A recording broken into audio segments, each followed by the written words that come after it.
تو یہ دیکھنے کی ضرورت ہے کہ گروتھ کہاں ہو رہی ہے. مینوفیکچرنگ اور ایگریکلچر میں یہ حال ہے کہ اچھا چائنا کی جو گروتھ ہے, چائنا سپر پاور بنا, 30 سال تک 10% سالانہ سے زیادہ گروتھ تھی اس کی, جس کو ہم ڈبل ڈیجٹ گروتھ کہتے ہیں. 10% سے زیادہ 30 سال تک مسلسل وداؤٹ بریک. ہمارے یہاں 2 سال سے زیادہ کوئی اچھا پرفارم نہیں کرتا. اور اگر گندم کی فصل اچھی ہوئی تو کپاس خراب ہو جاتی ہے, کپاس کی صحیح ہوئی تو شوگر کین کی فصل خراب ہو جاتی ہے. اور ایک سال بڑا اچھا پرفارمنس ہے, دوسرے سال گر جاتا ہے, نیگیٹو بھی ہو جاتا ہے. تو ہم یہ کنسسٹنٹ گروتھ حاصل نہیں کر پائے ہیں. یہ ایک فیکٹر ہے.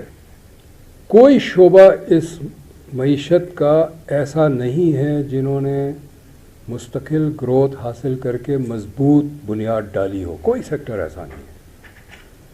اس کی وجہ یہ کہ ہماری جو حکومت کی پالیسی ہے وہ یہ کہ بس اگلے 6 مہینے ٹھیک چلا لو یا اگلا سال ٹھیک چلا لو, بعد میں دیکھا جائے گا. ہم نے اگر شوگر کی پروکیورمنٹ پرائز بڑھا دی تو رقبہ بڑھ جاتا ہے, رقبہ بڑھتا ہے تو پروڈکشن بڑھ جاتا ہے, جب پروڈکشن بڑھتا ہے تو کہتے ہیں جی بھائی جی دیکھو جی ایگریکلچر, چونکہ شوگر کین ایک شعبہ ہے, اس کا اوسطاً نکالتے ہیں تو ایگریکلچر گروتھ ریٹ بڑھ جاتا ہے. تو کہتے ہیں دیکھیں جی ایگریکلچر نے تو بہت اچھا کام کیا, لیکن اگر آپ اس کو ڈس ایگریگیٹ کر کے دیکھیں گے تو صرف یہیں پر سب کچھ ہے, باقی کہیں کچھ نہیں. جی وہ ہر شعبے کا مافیا ہے, تو فائدہ ہے. اور آبادی سے کم اگر گروتھ ریٹ ہے تو ظاہر ہے فیکس آبادی گر جاتی, فیکس آمدنی گر جاتی ہے جو ہماری گر رہی ہے. کسی ملک میں دوسرا ماڈل چل ہی نہیں سکتا, آپ کو اپنا ماڈل بنانا ہوتا ہے. ہمارے یہاں بڑا ذکر ہوتا ہے کہ جی کوریا سے آتے تھے, ہمارا ماڈل لے کے گئے, دیکھو وہ کامیاب ہو گیا, ہم کامیاب نہیں ہوئے. کوریا نے ہمارا ماڈل نہیں اڈاپٹ کیا. آئے تھے, سیکھا, اور ملکوں میں بھی گئے, لیکن اپنا ماڈل. ان کا ماڈل جب انہوں نے اڈاپٹ کیا تو ورلڈ بینک نے بڑی مخالفت کی ان کی, لیکن جب کامیاب ہو گیا تو ہمارے اوپر بھی آ کے کہنے لگا یہی کرنا ہے تم نے. تو یہ ماڈل کی بات تو چھوڑ ہی دیں, ہم نے اپنا ماڈل تیار کرنا ہے. دوسرا آپ نے BISP کی بات کی. جو ترقی یافتہ ملک ہے وہاں بھی سوشل سیکیورٹی کے پروگرامز ہیں, ان امپلائمنٹ کے پیسے ملتے ہیں, آپ بیمار ہوتے ہیں تو پیسے ملتے ہیں, چائلڈ سپورٹ پروگرام ملتا ہے. اور یہ کیپٹلسٹ اکانومی میں جب ٹرین چلتی ہے نا تو کچھ لوگ نہیں چڑھ پاتے ہیں کسی وجہ سے, دوڑ نہیں پائے, بھاگ نہیں پائے, کوئی ٹانگوں میں مسئلہ تھا, ان کے لیے یہ ہے کہ ریاست کی ذمہ داری ہے کہ ان کو سپورٹ کرے. یہ پرنسپل سوشلسٹ ہے, لیکن تمام کیپٹلسٹ کنٹریز ڈیولپ نے اس کو اڈاپٹ کیا ہے کہ جی جو نہیں ٹرین پہ چل سکتے ہیں ان کا سپورٹ کرنا ریاست کی ذمہ داری ہے. اچھا یہ کہنا کہ یہ بھکاری بنتے ہیں, یہ تو مجھے سمجھ ہی نہیں آتی لوگ کیوں کہتے ہیں. ہم جب شروع کیا تو 1000 روپیہ مہینہ دے رہے تھے. آپ کے خیال میں 1000 روپیہ لے کے کوئی نوکری چھوڑ دے گا؟ اس کا نام رکھا گیا انکم سپورٹ پروگرام. اس پہ بڑی بحث ہوئی تھی, پریزیڈنٹ اور پرائم منسٹر لیول پہ بھی میں نے بحث کیا. کچھ لوگ کہنا چاہتے تھے بے نظیر پاورٹی ایلیویشن پروگرام, یہ نام رکھنا چاہتے تھے. میں نے کہا کہ جی 1000 روپیہ دے کے غربت نہیں ختم ہو سکتی, یہ غربت ختم کرنے کا پروگرام ہے ہی نہیں. یہ جو کم آمدنی کے لوگ ہیں ان کے انکم کو سپلیمنٹ کرنے کا پروگرام ہے. اور یہ بنیاد بھی اسی طرح پڑی تھی. میں دبئی جایا کرتا تھا اکثر بے نظیر کو بریف کرنے کے لیے. اگست 2007 میں آخری دفعہ میں گیا تھا, تو میں نے ایک پریزنٹیشن میں کہا کہ جو مشرف کے 8 سال ہے اس میں جو فوڈ انفلیشن ہے, کھانے پینے کی چیزوں کا انفلیشن ہے, وہ اگر 7 سال کا ہم ایڈ کر دیں تو 90% بنتا ہے. 90% کا مطلب یہ ہے کہ جن کی فکسڈ انکم ہے ان کی قوت خرید آدھی ہو گئی. تو اس وقت she said that think about a program جہاں ہم لوگوں کو ڈائریکٹلی فنڈ دے سکیں تاکہ ان کی جو لاس آف پرچیزنگ پاور ہے وہ تھوڑا کور ہو جائے. اسی لیے اس کا نام انکم سپورٹ رکھا گیا ہے. اور جو ویسٹرن پروگرامز ہیں ویلفیئر کے وہ شروع ہوئے فرسٹ ورلڈ وار کے بعد. 1917 میں جب روس میں انقلاب کامیاب ہوا تو ویسٹرن یورپ والے حکومتیں ان کی جو سرمایہ دارانہ نظام تھا ان کو فکر تھی کہ ہمارے مزدور بھی کمیونسٹ ہو جائیں گے. تو انہوں نے سوچا ہمیں کچھ مزدوروں کے لیے کرنا چاہیے. اور بہت ہی میننگ فل ہے کہ 1917 میں کامیاب ہوتا ہے. یہ کاؤنٹر ریولوشن لاتے ہیں جس کو وائٹ ریولوشن کہتے ہیں اس کو ناکام کرنے کے لیے. ان کا وائٹ ریولوشن ناکام ہوتا ہے. 1920 میں ILO بنتی ہے, انٹرنیشنل لیبر آرگنائزیشن. انہوں نے کہا یہ تو ہم ناکام نہیں کر سکے لیکن اپنے ورکرز کو تو ہم کچھ سہارا دیں. تو minimum wage, limited working hours, باقی فیسلٹیز سارا اس کے بعد آیا. بے روزگاری علاوہ ساری چیزیں. میرا ہالینڈ تھوڑا جانا ہوتا تھا تو جس کے گھر میں بھی جاتے تھے تو ٹوائلٹ سیڑھیوں کے نیچے. میں پوچھتا تھا کہ یہ ہر جگہ ٹوائلٹ سیڑھیوں کے نیچے کیوں ہے. تو اس نے کہا جی فرسٹ ورلڈ وار سے پہلے, فرسٹ ورلڈ وار 1914 سے 1919 تک کا, لوگوں کے گھروں میں ٹوائلٹ نہیں ہوتے تو لوگ باہر جاتے تھے جیسے ہمارے یہاں جاتے ہیں گاؤں میں. لیکن جو لوگوں کو ہاؤسنگ بھی دینی تھی, سب کچھ غریبوں کو دینا تھا, تو یہ ساری چیزیں بنی ہیں. اچھا, اس کے بعد ہم اکانومسٹ تو ہر وقت موقع ڈھونڈتے ہیں کون سی ریسرچ اسٹڈی کریں. تو کچھ اکانومسٹ تھے جنہوں نے بڑا نام کمایا اسی اسٹڈیز پہ. انہوں نے کہا یہ جو آپ پیسے دیتے ہیں ان امپلائمنٹ کے اور اس طرح کے, اس سے معیشت مضبوط ہوتی ہے. اور یہ میرا ذاتی تجربہ ہے.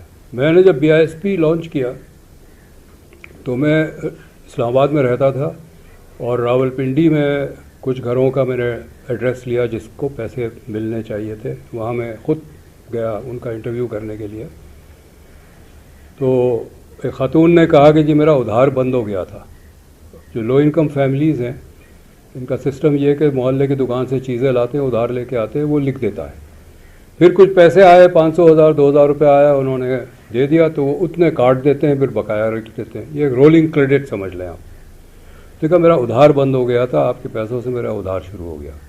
تو اس طرح تصور کریں کہ ایک محلہ ہے جس میں 2 تندور ہے جہاں سے لوگ روٹی خریدتے ہیں, اور کچھ گھرانے ایسے ہیں جن کے پاس پیسے نہیں اور روٹی نہیں خریدتے ہیں یا آدھی روٹی خریدتے ہیں جتنی ضرورت ہے. اگر BISP کے پیسے آنا شروع ہوئے تو 2 اور تندور آ جائیں گے, وہاں ملازمت شروع ہوگی. تو یہ اس کا جو جس کو ملٹی پلائر امپیکٹ کہتے ہیں, یہ اس قسم کی پیمنٹس جو ہیں وہ بیکاری نہیں بناتی, لوگوں کی قوت خرید مضبوط کرتی ہے جو تھوڑا بہت کرتی ہے, اور میکرو اکانومی کو سہارا دیتی ہے. تیسرا سوال یہ کہ وہ دور ختم ہو گیا جس میں آپ سوشلزم کیپٹلزم کی باتیں کریں. سوشلزم کے کچھ اصول کیپٹلسٹوں نے اپنائے, جیسے یہ سوشل سیکیورٹی کا ہے, اور چائنا نے یہ کیا. چائنا کے بارے میں لوگ کہتے ہیں جو سرمایہ دار ہیں کہ دیکھیں جب سے انہوں نے مارکیٹ اکانومی کی چائنا اوپر گیا. چائنا نے مارکیٹ اکانومی نہیں کی ہے. چائنا کے 90% ادارے اسٹیٹ اونڈ ہے. چائنا نے کیا یہ کہ ان اداروں کو کہا کہ آپ آپس میں کمپیٹ کریں گے, جو سستا بنائے گا وہ بیچ کے آگے بڑھے, جو سستا نہیں بنا سکتا ہے بند کر دیں. انہوں نے competition with in the economy create کی. تو انہوں نے ایک مارکیٹ اکانومی کا پرنسپل سوشلسٹ اکانومی میں انٹروڈیوس کیا. تو یہ پبلک ورسز پرائیویٹ کا ہمارا بحث ہے نا, تو انگریزی کا ایک لفظ ہے OR, یعنی پبلک یا پرائیویٹ. اردو کا لفظ ہم اگر انگریزی میں لکھے وہ ہوگا AUR, اور پلس. تو انگریزی کا اور نکال کے اردو کا اور ہم ڈال دیں. پبلک سیکٹر پرائیویٹ سیکٹر مشترکہ کام کریں. پبلک پرائیویٹ پارٹنرشپ ایک آپشن ہے, جو سندھ میں بہت کامیاب ہوا ہے انڈسٹری میں، انفراسٹرکچر میں، ایجوکیشن اور ہیلتھ میں. یہ ایک طریقہ ہے. یہ بحث ہم ختم کر دیں کہ یہ سوشلسٹ اچھا ہے یا کیپٹلسٹ اچھا ہے. لیکن انڈیا صحیح ہے، انڈیا بہت مضبوط معیشت ہے. انڈیا نے انفراسٹرکچر میں پچھلے 50 سال میں بہت زیادہ انویسٹ کیا، انڈسٹری کو بہت پروموٹ کیا، سب کچھ ہے. لیکن انڈیا میں ہم سے زیادہ غربت ہے. ابھی پرسوں ہی ایک یہیں اسلام آباد میں UNDP اور ورلڈ بینک کا ایک سیمینار تھا، اس میں بات ہو رہی تھی کہ انڈیا کی جو 90% of their labour force informal ہے، یعنی وہ ان کو منیمم ویج نہیں ملتا، ان کے پاس کوئی سہولتیں نہیں ہیں جو لیبر کی ہونی چاہیے، اور children out of school percentage کم ہے لیکن نمبرز بہت زیادہ ہے. اور انڈیا بھی ساؤتھ ہے، سدرن ساؤتھ کے اسٹیٹس ہیں وہ بہت بہتر ہے اور بہتر ہو رہے ہیں. نارتھ کے جو اسٹیٹس ہیں وہ نہیں بہتر ہو رہے ہیں. ان کی یہ چونکہ UNDP کا تھا تو ہیومن ڈیولپمنٹ کے حوالے سے زیادہ بات ہو رہی تھی، تو وہاں یہ تھا کہ ایک پکچر نہیں ہے انڈیا کا. انڈیا میں آپ کو وہ سارا ملے گا، بہت سارے پکچرز ملیں گے. اور انڈیا، پنجاب اسٹیٹ جو ہے انڈیا کا، وہاں پر فارمر سوسائڈ بہت کامن ہے، ہر مہینے کوئی نہ کوئی سوسائڈ کرتا ہے. تو غربت بہت زیادہ ہے انڈیا. اچھا، میرا انڈیا سے بڑا تعلق ہے. میں 1968 میں مائیگریٹ کر کے آیا، ہماری فیملی آئی، میں کلاس 9 میں تھا. تو انڈیا سے میری فیملیارٹی ہے. انڈیا میں ہمارے رشتہ دار ہیں بہت سارے، ہم انڈیا جاتے رہے ہیں. وہ جب میں نے 2008 میں گورنمنٹ جوائن کی، اس کے بعد انڈیا نہیں گیا، چونکہ اب مجھے NOC چاہیے انڈیا جانے کے لیے. تو پہلے میں ہر سال جاتا تھا. انڈیا سے بہت واقفیت ہے، دل ٹوٹ جاتا ہے وہاں کی غربت دیکھ کے. تو انڈیا میرے لیے کبھی ماڈل نہیں رہا کسی بھی چیز کا. تو وہ میرا خیال میں بات یہ ہے کہ انڈیا، ہماری جو ٹوٹل آبادی ہے نا، اتنی آبادی انڈیا کی سڑکوں پہ رہتی ہے. ہمارے پاس، ہم انڈیا سے زیادہ وسائل میں دولت مند ہے، انڈیا سے زیادہ. ہم اگر صحیح سمت میں ہماری اکانومی کو چلائیں، ہم 3 سال میں بحران سے نکل سکتے ہیں. اور 20 سال میں ہم بے روزگاری اور غربت کی شرح سنگل ڈیجٹ میں لا سکتے ہیں. یہ ممکن ہے. اور ہم انڈیا کے سڑکوں پہ رہنے والی آبادی کو امداد دے سکتے ہیں. یہ خوابی لگ رہا ہے، اور خواب شاید رہے گا، چونکہ جس طرح ہمارے حکمران ہیں وہ، ان کا کوئی ایسا خواب نہیں ہے. وہ انڈیا سے ایڈ لے لیں گے، کل کو ہم سب سے پیسے مانگتے رہتے ہیں، شاید انڈیا سے بھی مانگ لیں گے. تو یہ ہے. آپ کا دوسرا سوال جو تھا، اب چونکہ تنخواہیں بھی قرضوں کے پیسوں سے آ رہی ہے، تو پیسے ہے نہیں، تو جو world bank, IMF، Asian bank, Islamic development bank, یہ پیسے دینے کو تیار نہیں ہے، چونکہ بینک اس بزنس کو پیسے نہیں دیتے جس کی اثاثے کم ہیں اور لائبلٹیز زیادہ. لائبلٹی کا پتہ نہیں اردو ورڈ کیا ہوگا. پیسے آنے کم ہے اور جانے زیادہ ہے. واجب الادا تو اخراجات، تو وہ جس کی وہ بہت زیادہ، جیسے میں نے کہا کہ ہر 100 روپے کی ریونیو پہ آپ کا اگر 250 روپیہ اخراجات ہے، تو بینک سوچے گا کہ یہ تو ڈوبنے والی کشتی ہے، پیسے اس کو نہ دو ورنہ ملے گا نہیں کچھ. تو ہم اب کمرشل بینک سے پیسے لے رہے ہیں. کمرشل بینک کی سرائے سود کم سے کم 3-4 گنا زیادہ ہوتی ہے. یہ اگر ہمیں 2.5% پہ لون دیتے ہیں تو وہ 30% پہ لون دیتے ہیں. تو ہم خوب لے رہے ہیں، کیونکہ کام تو چلانا ہے، تنخواہ تو دینی ہے، تو ان سے لے کے دیتے ہیں. یہ بھی جب دینے بند کر دیں گے، ان کو پتہ ہے کہ یہ زیادہ نہیں چلے گا، تو یہ ان کو اثاثے بیچو. آپ کو پتہ ہے ہمارے اثاثے کوئی خریدنے کو تیار نہیں ہے. پی آئی بیچنے کو تو نکلے ہیں, ابھی دیکھنے کی بات ہے کہ بک بھی پاتا ہے کہ نہیں. اور جب کچھ یہ نہیں بک رہے تو اب ہم زرعی زمین بیچنے چلے ہیں. فوج آ گئی ہے نا. ابھی پچھلے ہفتے ایک کانٹریکٹ سائن کیا ہے سعودی عربیہ کے ساتھ, 5,000 ایکڑ پہ فوڈر گرو کریں گے. یہ جو مویشی کا خوراک ہوتا ہے نا, چارہ, اینڈ گارنٹیڈ فار ایکسپورٹ. ہم نہیں یوز کر سکتے. تو میں نے اس پہ لکھا ہے کہ یہ 5,000 ایکڑ پہ کیا ہوتا تھا. گندم ہوتا تھا, چاول ہوتا تھا, سبزی ہوتی تھی, پیاز ہوتا تھا. اب یہ ساری چیزیں اگر نہیں گرو ہوگی تو یہاں شارٹیج ہو جائے گی. تو ایک فوڈ سیکیورٹی کا بہت بڑا بحران ہمارے سر پہ کھڑا ہے, کیونکہ زمین ٹھیکے پہ دی جائے گی غیر ملکیوں کو, اور وہ اپنی ضرورت کی چیز گرو کر کے اپنے ملک لے جائیں گے, اور ہمیں کھانے کو نہیں ہوگا. اور جو کسان اس کھیت پہ کام کر رہا ہوگا وہ خود نہیں کھا سکتا, اس سے وہاں سے لے سکتا. تو یہ بہت بڑا خطرہ ہے. پرائیویٹائزیشن اگر کرنی ہے, ایک تو یہ کہ غیر ملکیوں کو نہ بیچے, اور دوسرا یہ کہ اثاثے نہ بیچے, مینجمنٹ چاہے پرائیویٹائز کر دے. پی آئی اے گورنمنٹ کا ادارہ رہے لیکن کوئی اور اسے مینیج کرے. تو اس میں یہ ہے کہ جو میرے اثاثے ہیں اس کا کرایہ آپ دیں گے تاکہ وہ خسارہ نہیں ہوگا. میرے جیب سے پیسے نہیں جائیں گے, کچھ ملے گا, چاہے 2 روپے ملے لیکن کچھ ملے گا. باقی وہ چلائیں اور منافع کمائیں. یہ ایک آپشن ہے. اس پہ بات تو میں 20 سال سے اس پہ کر رہا ہوں, لیکن جو لوگ بیٹھے ہوتے ہیں ان کو بیچنا ہوتا ہے, اور اپنے لوگوں کو بیچنا ہوتا ہے. 100 روپے کی چیز 25 روپے میں بیچیں اور خوب پیسہ بنائیں. اور جتنی پرائیویٹائزیشن آج تک ہوئی ہے, 92 میں 100 کے قریب انڈسٹریز پرائیویٹائز ہوئی ایک سال میں. اس میں سے 2-3 کے علاوہ سب ود ان ایئر بند ہو گئی. جو منافع میں تھے وہ بھی بند ہو گئی, اور وہ زمین پہ پلاٹنگ کر کے گھر بنا دیے گئے.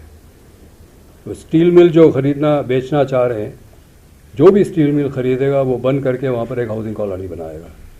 تو جب سارے کارخانے بند ہو جائیں گے تو ایک تو روزگار کہاں سے ملے گا, دوسرا ایکسپورٹ کے لیے کیا چیز بچے گی. خورشید کا میں انٹروڈکشن کرا دوں. ہم کراچی یونیورسٹی میں ساتھ تھے, اور اس زمانے میں یونین کے الیکشنز ہوتے تھے, تو ہم نے مل کے الیکشن لڑا تھا, اور کچھ 13-14 سال کے بعد جمعیت کو ہرایا تھا. خورشید حسنین ہمارے جنرل سیکرٹری تھے. اور ان کی ایک خوبی یہ ہے کہ جب ہم کیمپین کرتے تھے, تقریر شکریہ کرتے تھے, ان کی کتاب ان کی جیب میں ہوتی تھی.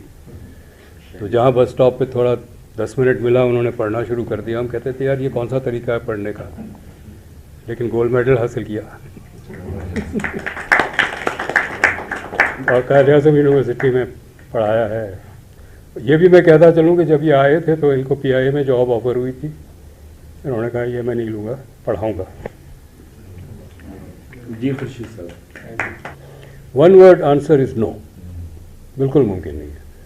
اور اس کی وجہ یہ ہے کہ فوج کا فٹ پرنٹ بڑھتا چلا جا رہا ہے. یعنی ابھی تو زراعت میں آ گئے ہیں وہ, لیکن کسائی کا کام بھی انہوں نے شروع کر دیا, دھوبی کا کام بھی شروع کر دیا. یعنی فوج کی ڈی ایچ اے کی لانڈریز ہیں, اور انہوں نے ذبیحہ کے نام سے ایک میٹ کمپنی شروع کی ہے. ٹھٹا میں 2 ارب روپے لگا کے ایک سلاٹر ہاؤس بنایا ہے اپنا. اور کراچی میں جگہ جگہ وہ میٹ شاپس ہیں ذبیحہ کے نام سے. تو ریئل اسٹیٹ کا تو خیر ایک قسم کی منوپلی کریٹ کر دیا نا. وہ جگہ جگہ ڈی ایچ ایز بن رہے ہیں, اور ٹرانسپورٹ میں ان کی منوپلی. اب N L C 80% market share cover کرتی ہے. تو بہت سارے سیکٹرز ہیں. ایون ان ایجوکیشن, ابھی میں جب اس میں پڑھاتا ہوں تو بھی بات ہو رہی تھی کہ جو صفا یونیورسٹی بنی ہے, کہتی وہ سارے ہمارے ٹیچرز لے کے چلے جاتے ہیں, تنخواہ اتنی دیتے ہیں وہ, ہم تو دے ہی نہیں پاتے. تو پرائیویٹ یونیورسٹیز آر اسٹرگلنگ. تو اسی طرح پرائیویٹ کمپنی اسٹرگل کرتی ہے, ان کے ساتھ کمپیٹ نہیں کر سکتے ہیں چونکہ ان کو ریاست کی سپورٹ ہوتی ہے. اس کے بغیر تو نہیں ہو سکتا. لیکن میں اس کو ایکسٹینڈ کروں آپ کے جواب کو کہ کیا ہو سکتا ہے. وہ یہ ہے کہ انڈسٹری کو پروموٹ کرنا ہے. جی ایس ٹی 18% سے گرا کے 5% لانا ہے. اور 2 یا 3 سیکٹرز ہیں جس نے انڈسٹری کو نقصان پہنچایا ہے. ایک سٹاک مارکیٹ ہے, ایک پراپرٹی مارکیٹ ہے, اور ایک امپورٹس ہے. یہ تینوں مارکیٹ میں آپ انڈر دا کاؤنٹر پروفٹ حاصل کر سکتے ہیں اور ٹیکس ایویڈ کریں گے. میں نے خود ایک تجربہ کیا. میں کینیا میں تھا, واپس آیا تو میرے ایک دوست نے کہا کہ وہ UN کا پروگرام تھا. اس نے کہا تم واپس آئے, تمہارے پاس پیسے تو ہوں گے. میں نے کہا ہاں 15 لاکھ روپیہ ہے. تو اس نے کہا مجھے دے دو. میں نے کہا تم کیا کرو گے؟ اس نے کہا جی میرا ایک پلاٹ ہے کراچی میں, مہران ٹاؤن ہے, انڈسٹریل ایریا ہے, 250 گز کا پلاٹ ہے, وہ کسی کام کا نہیں ہے. 250 گز پہ کوئی فیکٹری لگ نہیں سکتی ہے.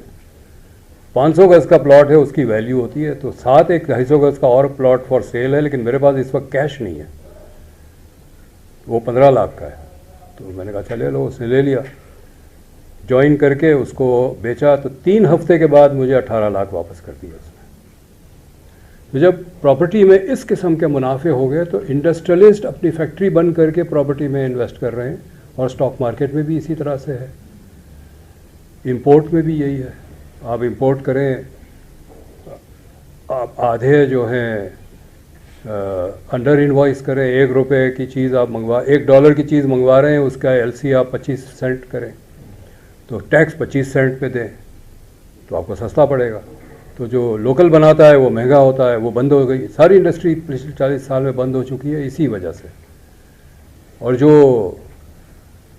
فیکٹری بند کر کے سٹاک مارکیٹ میں کھیلتے ہیں, پراپرٹی مارکیٹ میں کھیلتے ہیں, وہ زیادہ خوش ہے. وہ کہتے ہیں پہلے خیال کیوں نہیں آیا. تو ایک تو یہ ہے کہ یہ ساری جو ایزی پروفٹس ہیں اس کو بڑی آسانی سے بند کیا جا سکتا ہے. اس میں اس طرح ہے کہ میں اگر ایک پراپرٹی خریدنا چاہتا ہوں 5 کروڑ کی, اور وہ رجسٹر ہوتی ہے 5 لاکھ پہ,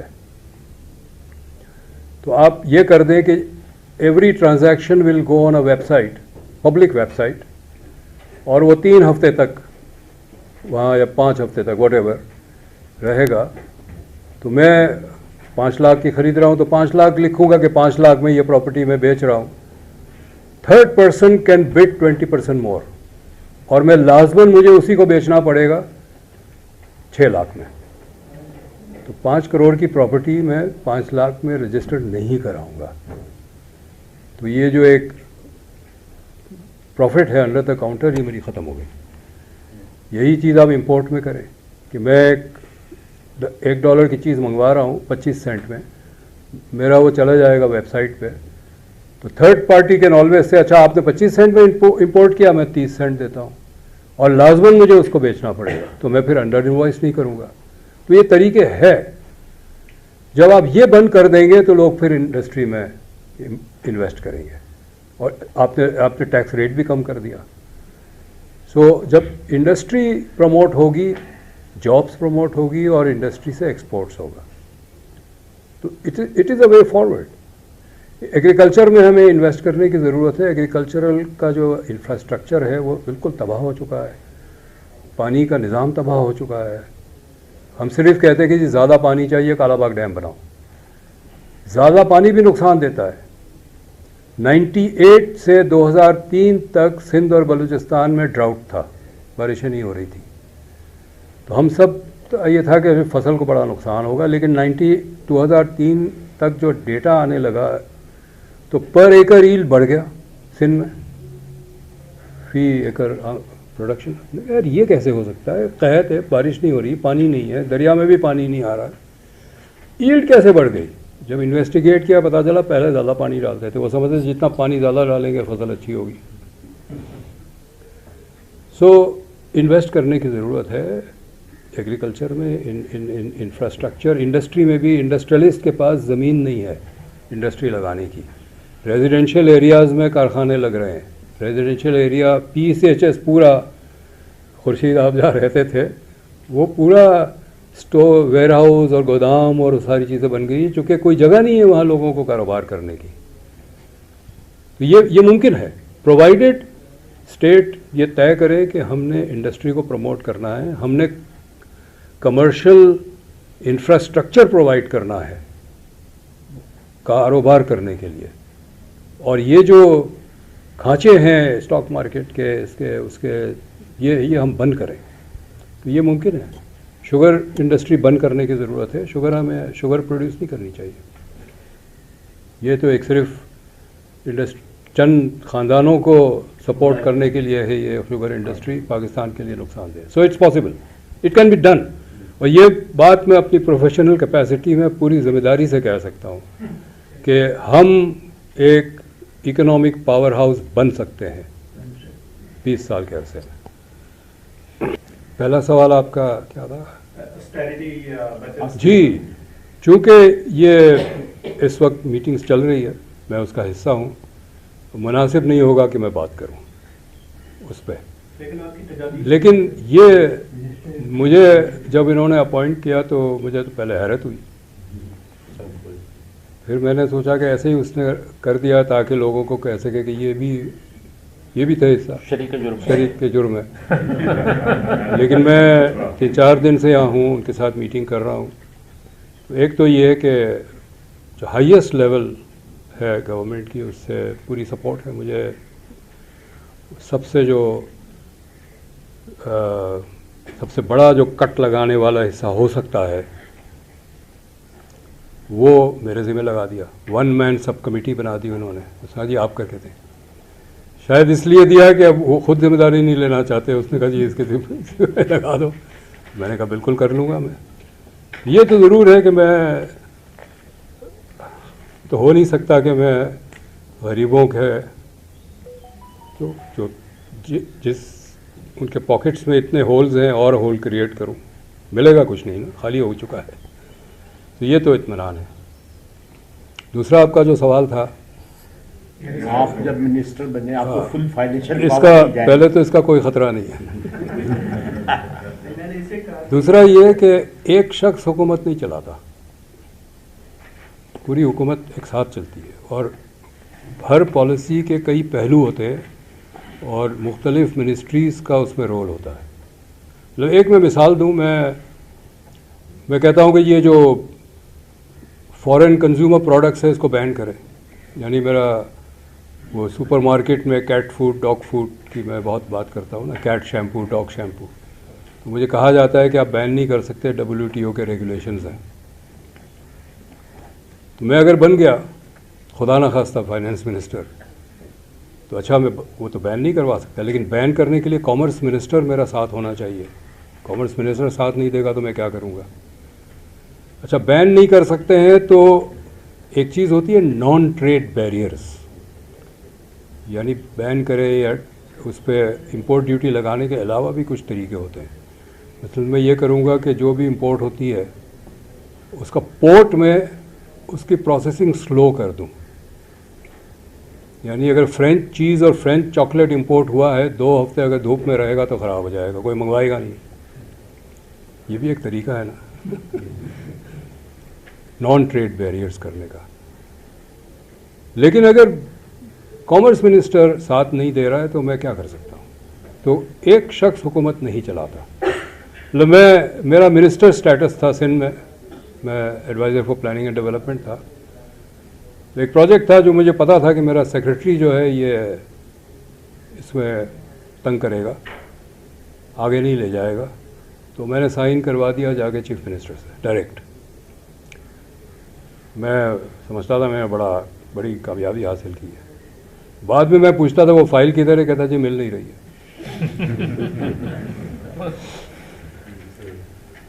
سو the whole government has to work together. اور یہ جو منسٹر بن جاتے ہیں جیسے ابھی اورنگزیب بن گئے فائنانس منسٹر, وہ قابل ہوں گے, بہت قابل ہوں گے اور بہت کچھ کرنا چاہ رہے ہوں گے. لیکن اگر پوری حکومت اس کے ساتھ نہیں ہے تو کچھ نہیں کر سکتا. میں تو سب سے پہلے حکومت کے اخراجات کم کروں گا. فوج سمیت 20 کے قریب منسٹریز بند اور ڈویژنز بند کر دوں گا. امپورٹ پہ پابندی لگاؤں گا. پیٹرول پہ راشننگ کروں گا. 150 لیٹر روز کا دوں گا سب کو پیٹرول, چونکہ 25% of our import bill is petrol. بجلی جو ہم امپورٹڈ فیول سے بناتے ہیں وہ سارے بجلی گھر بند کر دوں گا اور صرف